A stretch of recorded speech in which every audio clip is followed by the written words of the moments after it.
बेटी मेरी ज़ारा की तरह कुर्बानी का जानवर न बन सके। अस्सलाम वालेकुम वरहमतुल्लाहि वबरकातुहू। जी नाजरीन, आज हम आपको कुछ ऐसे एतराज़ात जो अवाम की तरफ से कदीर के ऊपर लगाए जा रहे थे। जी, पहला एतराज ये था कि कदीर भाग गया है। फिर कहा जा रहा था कदीर का मोबाइल पुलिस के पास क्यों है। फिर कहा जा रहा था पुलिस वालों ने कदीर को क्यों बुलाया है। फिर कहा जा रहा था कदीर अपनी वालिदा को स्पेशल मिलने के लिए जेल में गया, क्यों गया, ये कहा जा रहा था। फिर कहा गया कि कदीर फरार हो गया। इंशाल्लाह एंड के अंदर आपको एक ऐसी खुशखबरी भी इंशाल्लाह सुनाएंगे इसी वीडियो के अंदर। प्लीज इस वीडियो को मुकम्मल वॉच कीजिए, लाइक कीजिए। अगर आप हमारे चैनल पर नए हैं तो सब्सक्राइब कीजिए, लाइक कीजिए और कमेंट सेशन के अंदर आकर अपने ख्यालात का इजहार जरूर फरमाया करें। तो आइए हम शुरू करते हैं कि कदीर साहब यहां से फरार क्यों हुए हैं। जी, पहला एतराज जो आवाम की तरफ से कदीर पर था, वो लोग जो हैं वो कमेंट्स कर रहे थे कदीर जो है वो अभी तक जो है वो मीडिया पर क्यों नहीं आ रहा। तो हम उसकी तहकीक करने के बाद आपके सामने इस खबर को लेकर आए हैं कि कदीर जो है वो पहले उसने इनडायरेक्ट सोशल मीडिया पर जियो वालों ने उसका इंटरव्यू लिया। उसमें उससे ये सवाल किया गया कि आप कल को आने वाले वक्त में अपनी माँ बहन को माफ कर देंगे, तो उसने कहा अभी इसके बारे में कुछ नहीं कहा जा सकता। यह बात लोगों को भी नागवार गुजरी और कदीर पर लोगों ने बहुत सा एतराज किया। उनके ससुराल वालों ने भी इस बात का एतराज किया और उनको महसूस हुआ कि आखिर वो कदीर की माँ है, बहन है, कल को वो हो सकता है कि वो उनको माफ कर दे। इसलिए कदीर का ये कहना है कि मैं अब कभी भी सोशल मीडिया पर नहीं आने वाला, क्योंकि अगर मैं बात कर देता हूं तो सबको एतराज हो जाता है, सब नाराज हो जाते हैं। जी, कदीर का कहना यह है कि मैं अगर सोशल मीडिया पे इनडायरेक्ट आकर मैंने इंटरव्यू दिया और उन बातों को लेकर जो है वो आवाम ने, मेरे ससुराल वालों ने महसूस किया और उनको इशू बनाकर सोशल मीडिया पर लेके आ गए। जी, कदीर का कहना है कि इस वजह से मैं सोशल मीडिया पर अब दोबारा से नहीं आऊंगा। जी, अब हम बात करते हैं कि कदीर का मोबाइल पुलिस वालों के पास क्यों है, किस वजह से है। कदीर का मोबाइल पुलिस वालों के पास इस वजह से है, उन्होंने पुलिस वालों ने कदीर से तफ्तीश की है कि तेरी ज़ाहरा से क्या बात होती रही है,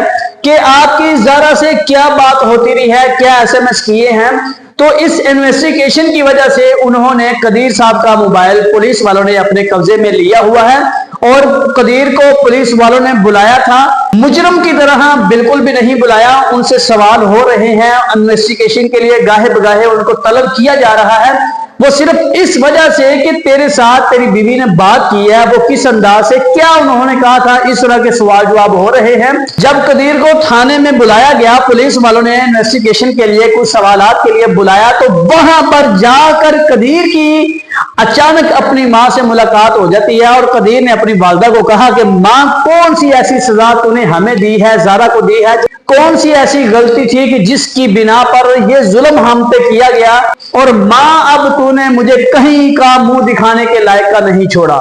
जी, आवाम का ये कहना है, उनके कमेंट्स ये हैं कि जो कदीर है वो अपने ससुराल से फरार हो गया है। ऐसा कुछ भी नहीं है। वो अगर कहीं गया भी है, ससुराल वालों को पता होता है कि कदीर कहाँ जा रहा है और कहाँ से आ रहा है। ऐसा कुछ भी नहीं है कि कदीर जो है वो अपने बेटे को छोड़कर फरार हो गया है। जी, ऐसी कोई बात नहीं। सिर्फ कदीर अपने बेटों को सुबह लेता है, दोपहर को और शाम को अपनी बेगम की कब्र तक ही जाता है और वो कहीं भी नहीं जाता। जी, कदीर जो है वो अपने घर वालों से, मतलब के ससुराल वालों से भी कोई ऐसी वैसी बात नहीं करता। वो बहुत ज्यादा अपसेट है, परेशान है। देखें, जिसका घर उजड़ गया, उसकी माँ जो दुनिया में सबसे शफीक माँ होती है, उसने कितना घनाउना काम किया है, किस तरह की हरकत की है। कदीर के लिए सारी दुनिया ही उजड़ गई, उसका खानदान बर्बाद हो गया, तो कदीर क्या बात करे। जी नाजरीन, मैं आपको एक ऐसी हैरत अंगेज खबर देने जा रहा हूं। वो खबर ये है कि आज से 1 साल कबल इस्लामाबाद के अंदर एक औरत ने तकरीबन मिलता जुलता इस तरह का मामला किया था اور جب اس عورت کے پاس اینکر گئی انٹرویو لیا تو وہ رو رو کر اللہ سے معافیاں مانگ رہی تھی، شرمندگی محسوس ہو رہی تھی، کیمرے کے سامنے آنا پسند نہیں کر رہی تھی، اور وہ یہی کہہ رہی تھی یا اللہ میرے سے غلطی ہوگی، ظلم ہو گیا، مجھے معاف فرما دے۔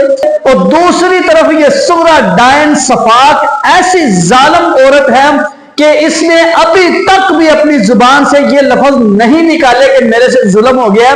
پوچھنے پر اس سے پوچھا گیا کہ تو نے یہ ظلم کیوں کیا ہے، تو نے یہ صفاق حرکت کیوں کی ہے، تو یہ بغیرت بے حیا جادوگرنی آگے سے کہتی ہے مجھے کوئی شرمندگی نہیں، کوئی پریشانی نہیں، مجھے صرف ایک پریشانی وہ یہ ہے میں حیران اس بات سے ہوں کہ میں نے اپنی طرف سے بہت اچھے طریقے سے اس سارے معاملے کو جو ہے نا وہ پلان کیا تھا، لیکن مجھے صرف شرمندگی اس بات کی ہے، پریشانی اس بات کی ہے کہ میں پکڑی کیوں گئی ہوں، صرف مجھے اس بات کی پریشانی ہے۔ استغفر اللہ، بندہ ہوتا ہے، بندے سے غلطی ہو گئی ہے، بندہ اللہ سے توبہ کرتا ہے، گناہوں کی معافی مانگتا ہے، لیکن اس صفاق ڈائن بے حیا بے شرم عورت، ایسی عورت قیامت تک جو ہے نا وہ ایسا کام کیا ہے کہ کسی کے اوپر بندہ اعتبار نہیں کر سکتا۔ ماں کے بعد ایک رتبہ خالہ کا ہوتا تھا، اس صفاق عورت نے ہر ایک سے خالہ کا جو رشتہ اس کو ختم کر دیا،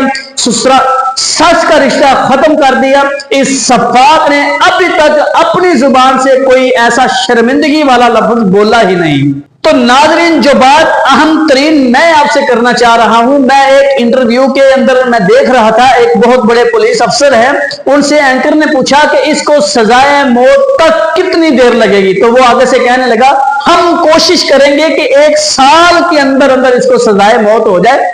1 سال مجھے سمجھ نہیں آتی، جب ایک مجرم اپنا جرم مان چکا ہے، ہر چیز مل چکی ہے، ثابت ہو چکا ہے، ثبوت مل چکے ہیں، گواہ مل چکے ہیں، سب کچھ ہو چکا ہے، پھر یہ 1 سال کس چیز کے لیے جو ہے نا وہ اس کو فی الفور جو ہے نا وہ عبرتناک سزا دی جائے، تاکہ اور کوئی زارا بیٹی کی طرح، کوئی بیٹی میری زارا کی طرح قربانی کا جانور نہ بن سکے، اس لیے کوشش کرنی ہے کہ اس کو جلدی سے جلدی سزا دی جائے۔